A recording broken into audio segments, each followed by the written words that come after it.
Halo, Assalamualaikum warahmatullahi wabarakatuh. Selamat datang kembali di Haryana Official. Mbak semuanya, gimana kabarnya ini hari? Semoga sehat selalu nih perantauan, amin. Semoga mbak semuanya terhindar dari marah bahaya, amin. Semoga dipermudah segala urusan nih sampean mbak, amin ya robbal alamin. Pokoknya tak doakan dari tanah air, moga-moga sampai semuanya ki sukses selalu neng perantauan, berhasil iso kumpul sama keluarga tanpa halangan apapun, tanpa kekurangan apapun mbak, amin ya robbal alamin. Nah mbak kali ini kita bakal membahas kasus. Jadi ada temennya kita yang baru bekerja di negara Hong Kong iki kena kasus mbak, dan beliau iki sampai mengalami yang namanya penganiayaan. Jadi silahkan disimak, iki bermanfaat dan kasus iki dibilang lumayan baru.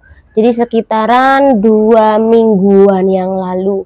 Tapi semoga tidak mengurangi kasus ini, inti dari kasus ini. Semoga bermanfaat. Silahkan ditonton Hana di channel kesayangan Anda. Bakal memulai kronologi dan kasusnya. Tapi sebelum kita membahas sampai lengkap, tolong mbak-mbak semuanya untuk diingat-ingat ciri-ciri majikan ini. Oke, kita panggil namanya inisialnya ya A.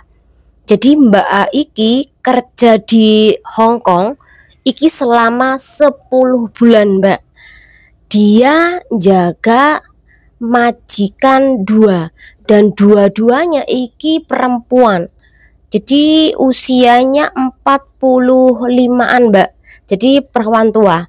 Dua-duanya perempuan. Apakah mereka pasangan atau enggak tahu, tapi intinya dua-duanya perempuan. Nah, mereka iki tinggalnya di Taiko. Ingat, tinggalnya di Taiko, dua-duanya perempuan atau perawan tua mbak. Dua-duanya ya. Nah, Mbak Iki sebelum mengalami pemutusan kontrak kerja, Mbak Iki memang sering banget dimarahin oleh majikan ini mbak. Intinya majikan Iki memang cerewet ya iya, maafan yo iyo. Kemudian apa-apa Mbak Iki salah. Dan sampai Mbak Iki iso bertahan 11 bulan. Yo pengennya le iso finish kontrak mbak, tapi dia mengalami pemutusan kontrak itu hari. Jadi karena memang kesabaran dia iki sudah habis, akhirnya dia iki ono berani mbak melawan, tapi walaupun nggak banyak, tapi dari lawannya dia iki akhirnya dia mengalami pemutusan kontrak kerja secara interminate. Dan di interminate iki tengah-tengah malam, jadi jam 11 lebih itu Mbak Iki disuruh keluar itu hari juga. Dan saya lebih parah iki sebelum dia mengalami pemutusan kontrak kerja interminate, Mbak Iki disuruh tanda tangan mbak oleh majikane. Jadi dua siuce iki menyuruh Mbak E tanda tangan. Nah, tanda tanganku berisi Mbak Iki yang memutuskan kontrak kerja dan tidak dapat sebagian dari hak-haknya dia, cuma mendapatkan tiket saja. Nah, karena Mbak Iki ada sedikit paham nih, ketika disuruh tanda tangan tanpa dia tahu kejelasan isinya, Mbak Iki menolak untuk menandatangani bentuk apapun kertas.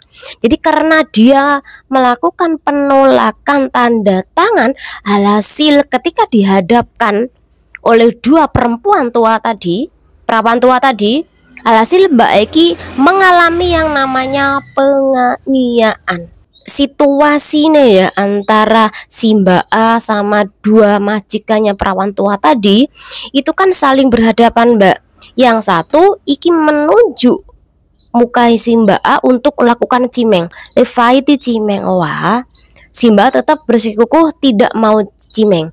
Karena mungkin dia sedikit mengetahui kalau disuruh cimeng, entah itu kertas kosong ataupun kertas yang tidak tahu artinya, Mbak Aki nggak mau cimeng. Jadi karena dia tidak tahu artinya, dia Aki diam dan tidak mau cimeng. Karena dia tahu kalau dia cimeng secara otomatis dia yang memutuskan kontrak kerja, alhasil dia tidak mendapatkan hak-hak apapun, cuman tiket aja. Jadi karena si Mbak A iki lumayan tahu, akhirnya walaupun dia dipaksa untuk cimeng, dia nggak mau cimeng Mbak. Pokoknya majikan ini terus memaksa, Faiti cimeng, wah Faiti cimeng, sambil melotot-lotot. Dan satunya lagi nih ya, yang mengetahui situasi ini, mungkin dia geram nih, lihat PRT-nya ini nggak mau cimeng-cimeng walaupun sudah dipaksa berkali-kali. Alhasil dia langsung berdiri, kemudian langsung melakukan penekanan di sini Mbak. Jadi pegang ini gulunya sih Mbak. Wah, fight cimeng si Mbak A. Jadi karena dia ini terlalu keras memegang ini, tapi si Mbak A tetap bersikukuh nggak mau cimeng Mbak.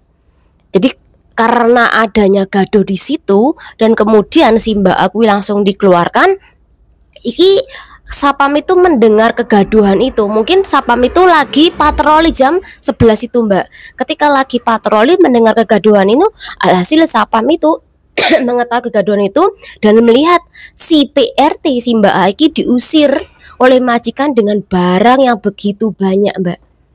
Ya Sapam karena roh kejadian itu, kemudian Sapam itu mengetahui Mbak E juga kesulitan bawa barang. Alhasil Sapam itu mau membantu Mbak E membawakan barang-barang, entah itu koper dan kemudian tas-tas Mbak E tadi yang berisi barang-barang si Mbak A ini.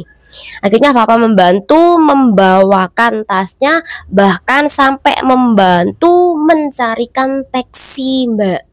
Jadi Sapam gue tahu bagaimana ceritanya ketika Mbak A iki diusir bahkan ditekan oleh majikan iki. Setelah si Mbak A iki mendapatkan taksi, alhasil taksi iki membawa si Mbak A iki ke agensi. Nah, di agensi itu Mbak A iki baru menceritakan kalau dia dipaksa menandatangani surat pemutusan kontrak kerja. Kemudian si agensi itu menanyakan, jadi kamu belum mendapatkan hak-hakmu ya? Ya Mbak A ngaku kalau dia belum mendapatkan hak apapun karena dia tidak mau tanda tangan tadi. Hasil si agensi ini langsung telepon majikan menanyakan kenapa kok bisa begini situasinya. Akhirnya agensi ini juga melakukan penekanan kepada majikan ini. Kamu datang ke kantor atau kasus ini nanti bakal aku leburkan.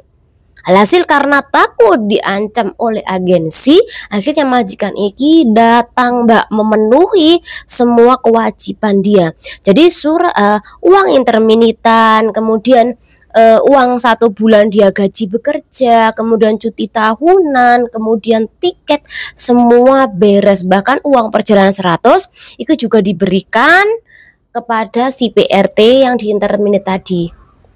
Jadi karena semuanya sudah dibereskan hak-hak alhasil si Mbak E iki tidak menuntut majikannya. Padahal sebelum dia iki dikeluarkan dari rumah majikan, dia iki mengalami yang namanya penganiayaan ini Mbak.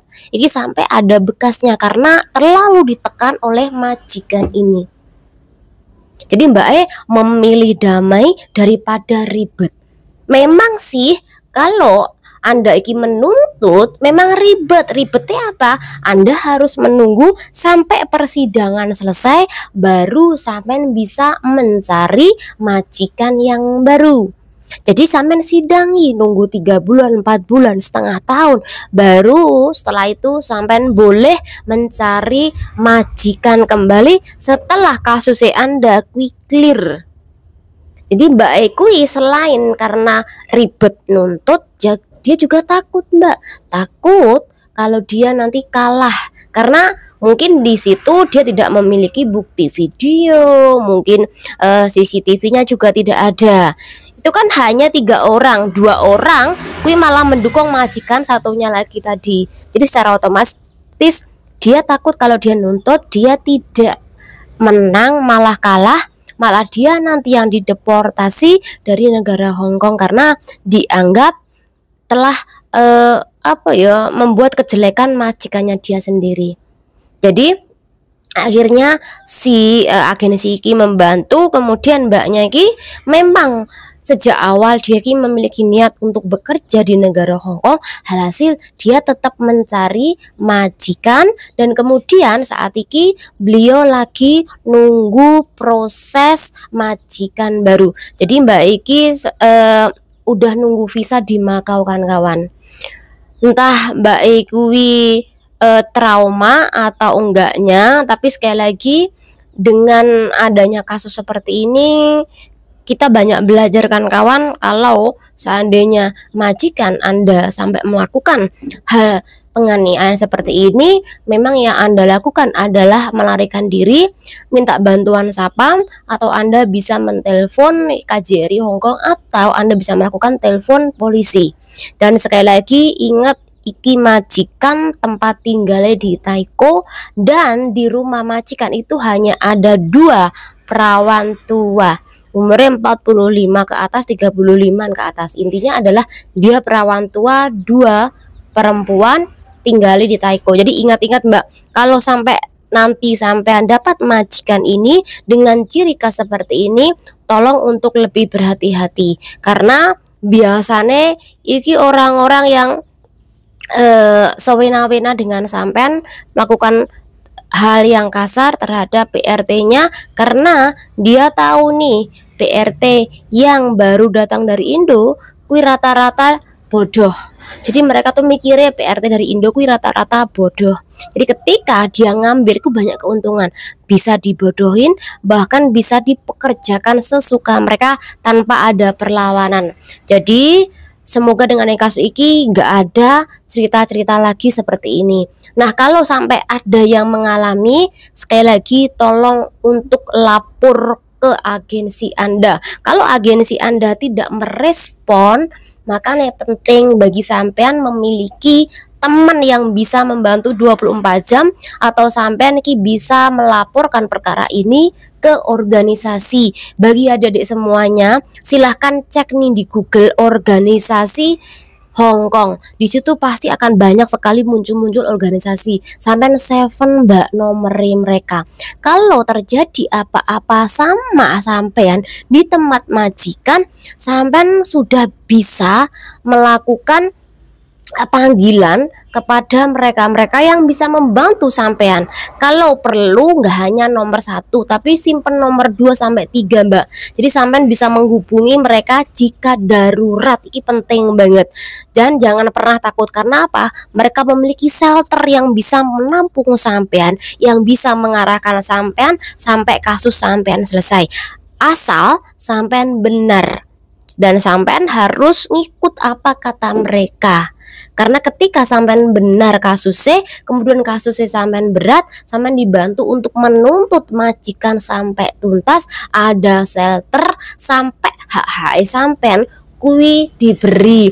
Lu piye bagaimana kalau nanti tempat tinggal di shelter bayar apa enggak? Gratis Mbak. Tapi kalau sampean menang tuntutan, ala sekadarnya sampean bisa membantu kawan-kawan yang lain dengan cara donasi.